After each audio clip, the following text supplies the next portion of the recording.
Hello friends, I am Hemlata Gautam. Welcome to all students. Let's teach now. Today it is the topic of characteristics of evaluation.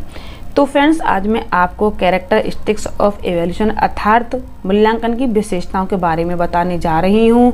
लेकिन friends मूल्यांकन की विशेषताओं के बारे में बताने से पहले मैं सभी स्टूडेंट्स से ये रिक्वेस्ट करना चाहती हूँ, यदि किसी भी स्टूडेंट्स ने मेरी पहली वीडियो को वॉच नहीं किया है तो प्लीज़ प्लेलिस्ट में जा कर के मेरी पहली वीडियो को वॉच कर सकते हो। तो फ्रेंड मैं आपको यहाँ बता रही हूँ कि मूल्यांकन की क्या क्या विशेषताएं होती हैं, इसके विशेष गुण क्या होते हैं, हम कैसे पहचानते हैं कि ये मूल्यांकन हमने किया किसी चीज़ का तो उसकी विशेषता क्या है। तो देखो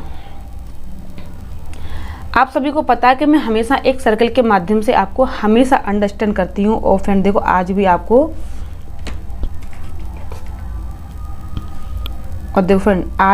मैं क्या कर रही हूँ, अंडरस्टैंड कर रही हूँ एक सर्कल के माध्यम से। ठीक है, तो देखो क्या होता है कि मूल्यांकन एक व्यापक प्रत्यय है जिसमें विद्यार्थियों की प्रगति, गुणों व स्थितियों के बारे में पता लगाया जाता है या पता लगाते हैं। तो जो क्या करा कि एक व्यापक प्रत्यय है जिसमें विद्यार्थियों विद्यार्थियों की प्रगति मतलब बच्चे ने कितना प्रोग्रेस किया है,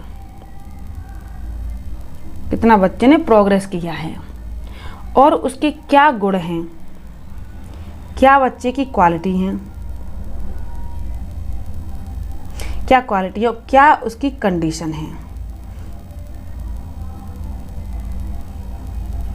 कंडीशन है, तो फिर मैंने पहले भी आपको बताया था कि हम किसी की कंडीशन के बारे में, हम किसी के गुणों के बारे में, और बच्चे ने क्या सीखा, बच्चे ने कितना सीखा है, और बच्चा ने कौन सी सीमा तक सीखा है, इन सब का जब हम पता लगाते हैं। और फ्रेंड पता लगाने के बाद जब क्या करते हैं, हम इनके अंदर के गुणों के बारे में पता लगाते हैं कि बच्चे ने कोई चैप्टर तैयार किया और चैप्टर तो तैयार कर लिया, तो चैप्टर तैयार किया तो हमने देख लिया कि बच्चे ने क्या तैयार किया था, चैप्टर है ना, कोई मतलब लेसन तैयार किया, कोई पार्ट तैयार कर लिया बच्चे ने। अब क्या किया हमने उससे कोई सा क्वेश्चन क्या किया, पुट ऑफ किया। तो पुट ऑफ करेंगे तो बच्चा उसका क्या दे देगा, आंसर दे देगा। आंसर देगा तो वो क्या है, उसका मापन है कि बच्चे ने इतने पाठ में से इतना आंसर याद कर लिया और बच्चे ने ये आंसर क्या कर लिया, दे दिया हमको।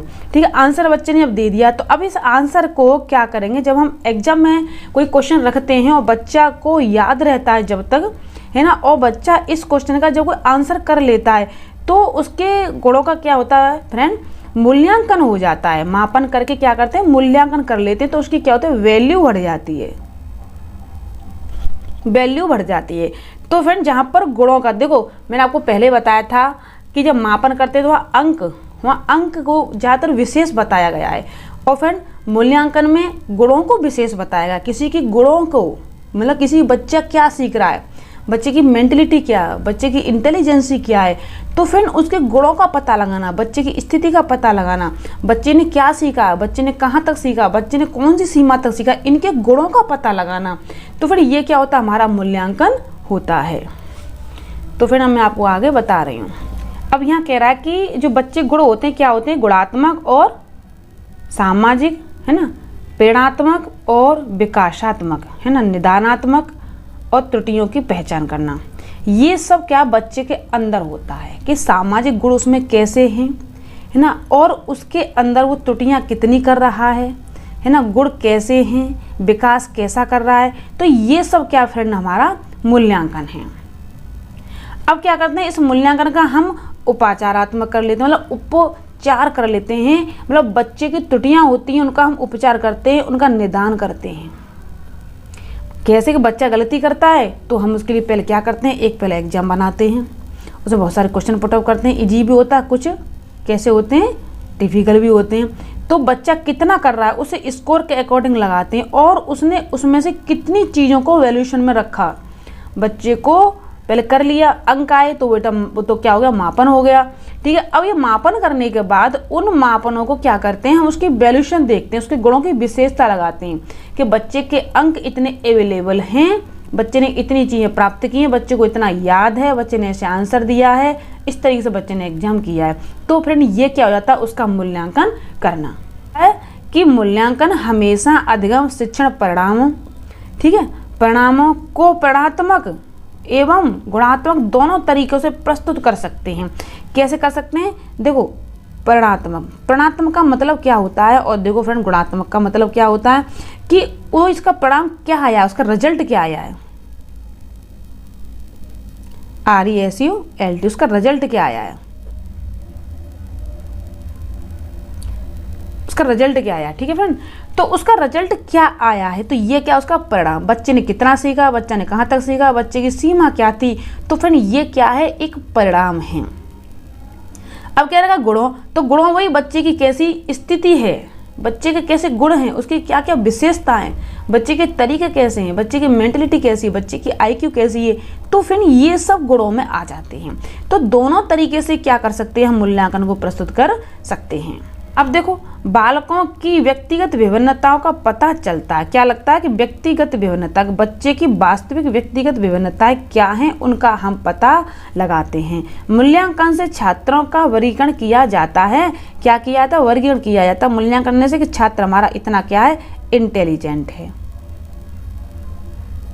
उसकी IQ इतनी है, ठीक है। तो इस तरीके से क्या करते हैं, हम बच्चे का वर्गीकरण करके बच्चे का व्यक्तित्व विभिन्नताएं, बच्चे की जो पर्सनैलिटी होती है, उसके जो पार्ट्स होते हैं, उसके मेन भाग होते हैं किसके स्थिति के, कि वो बच्चे की स्थिति कहाँ वीकनेस है और बच्चे की स्थिति कहाँ अच्छी है।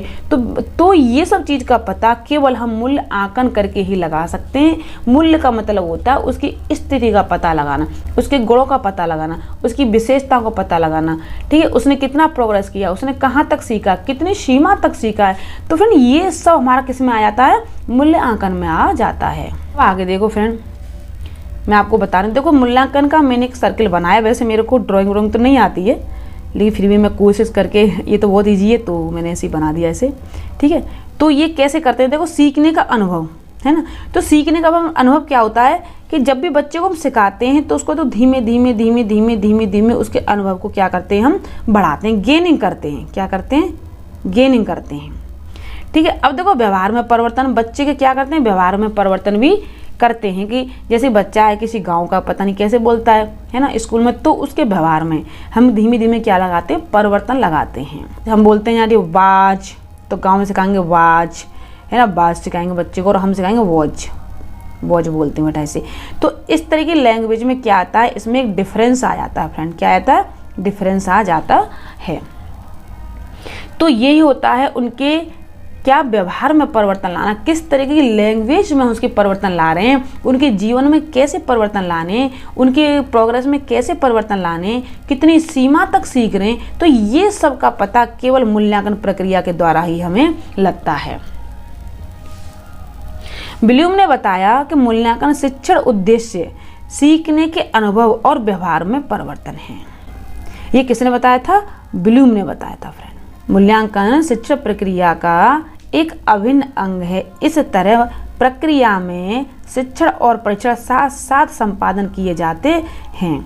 इस प्रक्रिया में शिक्षण के संपूर्ण पक्षों का मूल्यांकन किया जाता है। बच्चे के जितने भी पक्ष होते हैं, चाहे सामाजिक हो, चाहे उसका राजनीतिक क्यों ना हो, जैसे बच्चा है तो बच्चे का रीजन ये तो है नहीं कि बच्चा केवल बच्चा ही रहेगा, 10-11 साल का तो उसका भी मूल्यांकन किया जाता है, 12 साल का उसका भी मूल्यांकन किया जाता है, 15 साल का उसका मूल्यांकन किया जाता है। तो उसकी IQ जो होती है फ्रेंड, वही सबसे बड़ी क्या होती है, मूल्यांकन होती है। मूल्यांकन का मतलब क्या होती है, उसकी बुद्धि कैसी है, वो कितनी सीमा तक सीख रहा है। जैसे टर्मन ने बताया कि इतनी इतनी बुद्धि का बच्चा ऐसा होता है, इतनी बुद्धि का बच्चा ऐसा होता है, तो बस वही इसमें एक रीजन है। देखो जितना भी इसमें साइकोलॉजी दिया हुआ मैं आपको आज बता देती हूँ, है ना, जितना भी हम पढ़ते हैं, अधिगम है, मूल्यांकन है, आकलन है ना, लर्निंग है, से ही है।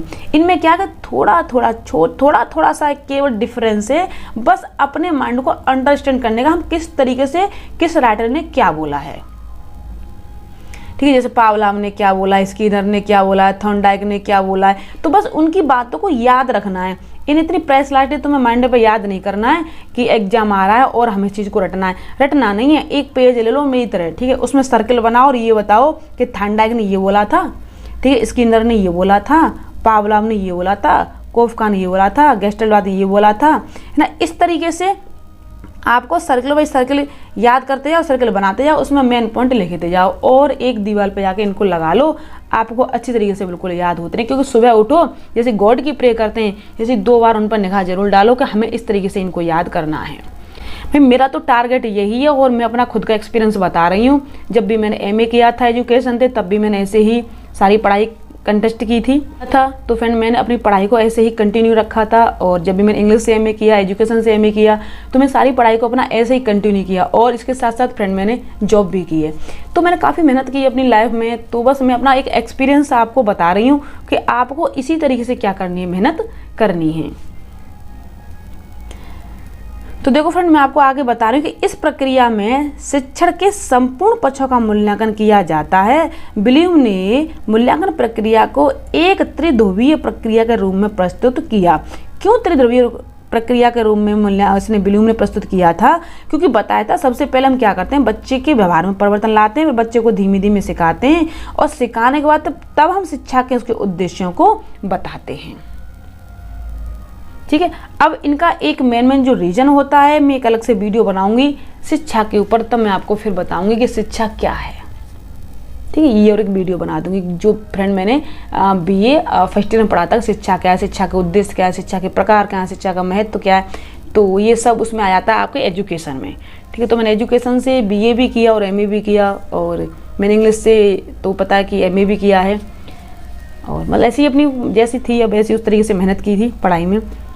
बस ऐसे ही मैं जो मेरा एक्सपीरियंस है, केवल मैं आपको अपने एक्सपीरियंस से पढ़ा रही हूँ। मैं किसी की वीडियो देख के नहीं पढ़ाती हूँ और ना ही मेरे को वीडियो देख के किसी की समझ में आता। बस मैं अपना जो मेरा खुद का एक्सपीरियंस है, जो मैंने पढ़ा है, मैं आपको उसी के अकॉर्डिंग आपको फ्रेंड पढ़ाती हूँ। और ऐसे ही आपको मेहनत करनी है। मैं ये नहीं कह रही कि मेरी वीडियो आप कंटिन्यूस तरीके से देखो, कंटिन्यू देखो। आप इतने सारे टीचर हैं, पढ़ा रहे बहुत अच्छे, मुझसे काफ़ी इंटेलिजेंट हैं, तो आप किसी की वीडियो देख सकते हो। पर एक बार अगर आपको लग रहा है कि मेरा पढ़ाने का तरीका अच्छा है, तो आप मेरी वीडियो को एक बार फुल ज़रूर देखना। तो फिर ना मैं आपको आगे बता रही हूँ। तो देखो, मैं आपको आगे बता रही थी जैसे कि ज्ञान होता है। तो ज्ञान क्या होता है कि विद्यार्थी ने किस विषय में कितना ज्ञान प्राप्त किया है। देखो, ज्ञान क्या होता है कि विद्यालय में जब बच्चा जाता है, तो जब बच्चा विद्यालय में जाता है तो ये देखते हैं कि स्टूडेंट ने उस विषय में कितना ज्ञान प्राप्त किया है।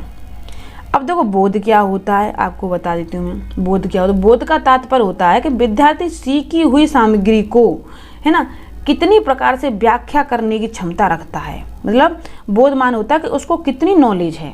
देखो, मैं आप में लिख देती हूँ कितनी नॉलेज है,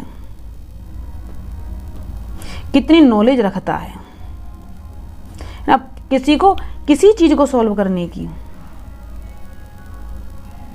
किसी चीज को हल करने की,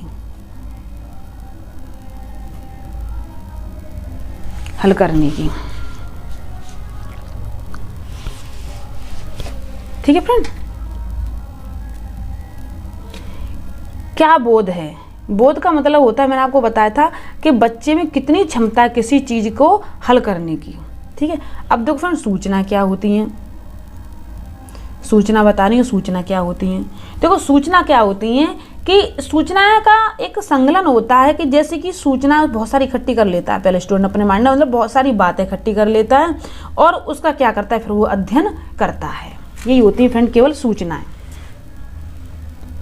अब देखो, उसके अंदर क्या होती है, कुशलता भी आती है स्टूडेंट के अंतर्गत। ठीक है, तो कुशलता क्या होती है मैं आपको बता दूं, है ना। क्या होती है कि जब भी वो किसी विषय में पढ़ता है तो उसे जब याद होता है तो फ्रेंड क्या करता है, वो बहुत कुशल हो जाता है, एकदम उत्साहित हो जाता है। उसके अंदर ऐसा लगता है कि मुझे तो याद हो गया, अब मुझे कोई भी प्रॉब्लम नहीं है। तो ये भी बच्चे के अंदर एक बहुत बड़ी प्रवृत्ति होती है। क्या होती है? प्रवृत्ति होती है।